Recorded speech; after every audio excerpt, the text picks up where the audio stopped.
Hello mga ka-OFW! Sa araw na ito, gagawa tayo ng chiffon OB cake. Ito ang mga kailangan nating sangkap. Flour, egg, sugar, oil, salt, ating ubi powder, ang ating baking powder, water. Ito ang ginamit kong flour.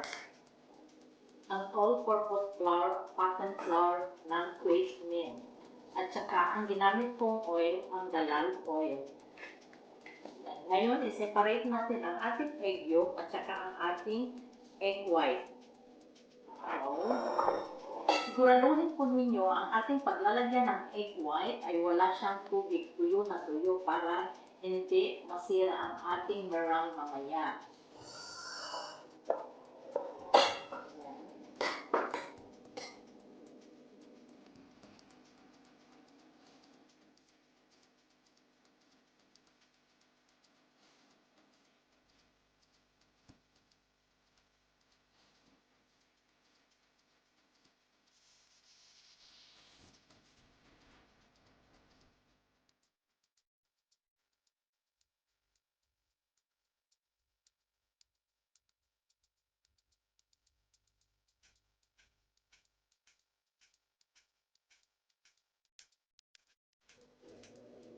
Haluin natin ang ating dry ingredients. Lagay natin ang ating flour. Isip muna natin.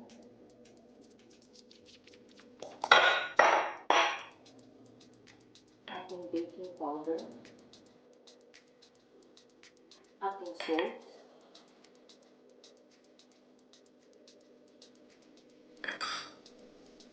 Ating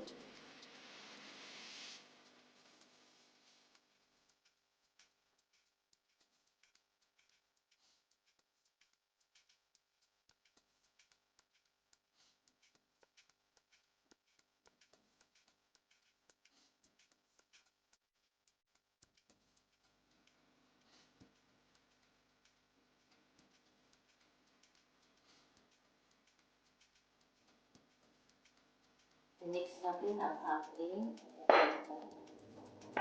egg yolk at ang ating sugar.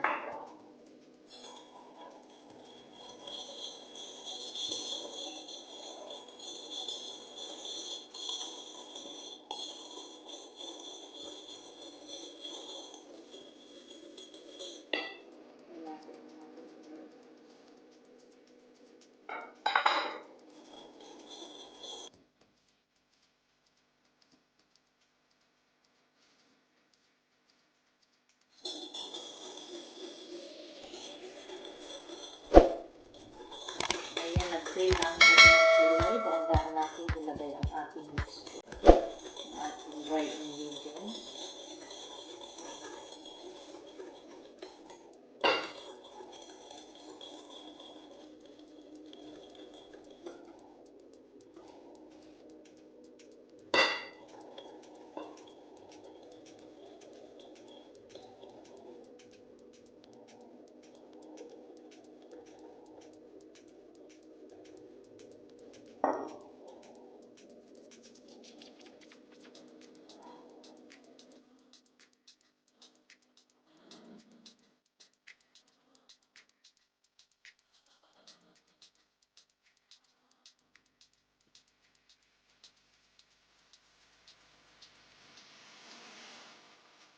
Ating meron.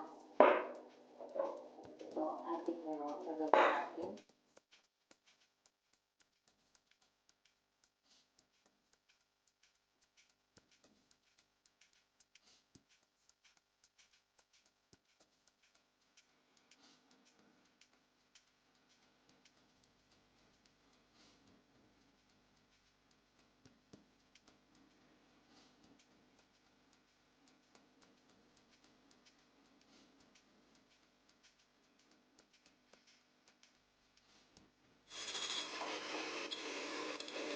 Ayan, pag ganito na siya, lagyan natin siya ng cream or tartar or ang ating vinegar.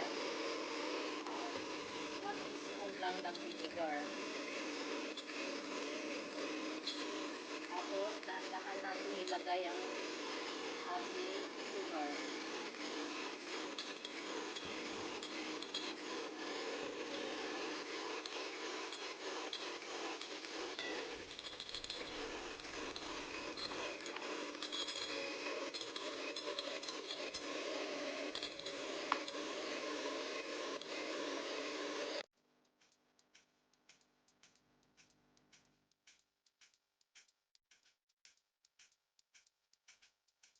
Yan siya, hindi na siya nahubulog yan. Nuwag natin yan.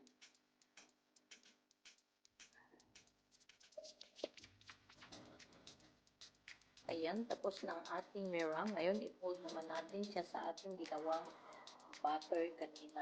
Ayan, dahan natin siya ilagay.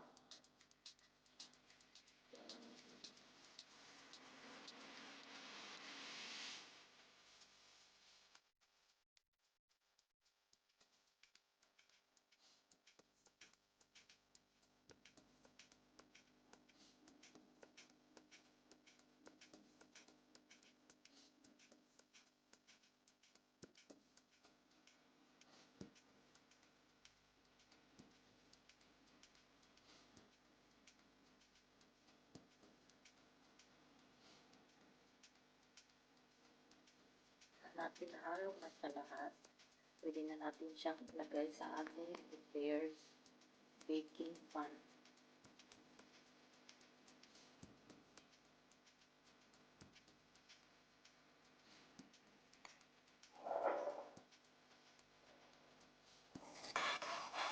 Ayan, inanda ko dito dalawa.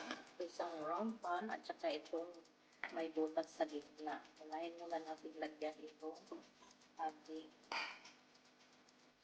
round pan. Lagyan ko siya ng parchment paper.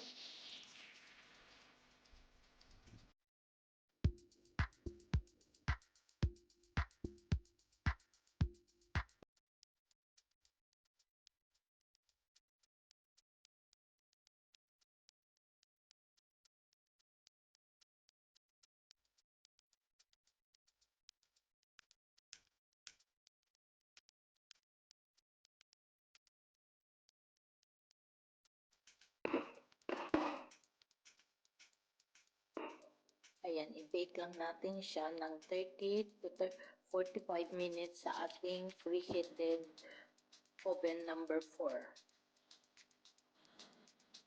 Ayan, ating preheated oven. Ilagay natin siya.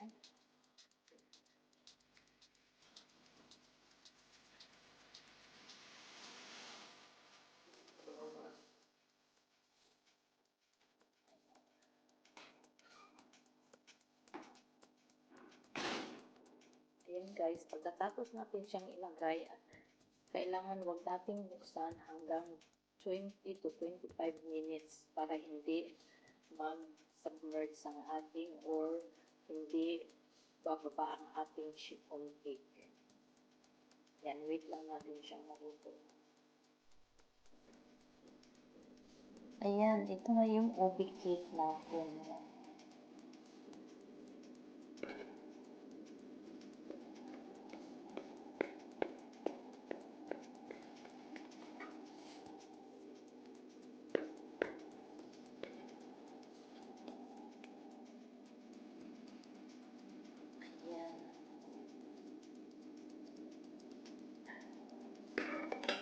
Lambot-lambot na yung ube cake.